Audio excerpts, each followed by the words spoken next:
Before you get to the cone, you got to turn. If you've been watching the World Cup action, I did it! these soccer players are much smaller than you're used to. It's a more dynamic sport, as opposed to an American football and a baseball where it stops all the time or it's very stationary, and it gives more flow to the game. Point your toes, Paul. Point your toes. Fabricio Silva is a coaching director with the Everson Soccer Academy. He says he's seen a growth in interest in soccer or football among Americans. Soccer isn't traditionally popular in the United States, but with the fever and excitement surrounding the World Cup, it could be why interest in the sport and this summer camp is growing. Jones. Oh, yes! Jermaine Jones! TV ratings show high interest in soccer this year. While not enough to give big NFL games any competition, the numbers surpassed average viewership for the NBA Finals and last year's World Series.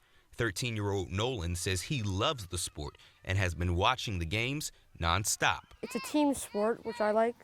Then you get to pass it a lot, and it's very fun, and there's a lot of exercise that you do. And the whole family can get involved in the action. Joe and Beth Messina enrolled their 5-year-old daughter Lily in the Everson Academy. I played soccer my whole life, and it's my favorite sport, and I know it's good for footwork for kids, and it leads to other things, so anybody can play soccer. And Fabricio, Brazilian himself, says the sport encourages positivity, and while he'd love to be in Sao Paulo, he's content teaching it to others. And it's genuinely a happy sport. Sometimes even though you don't get the result that you want, you're happy to be there, you're happy to be with your teammate.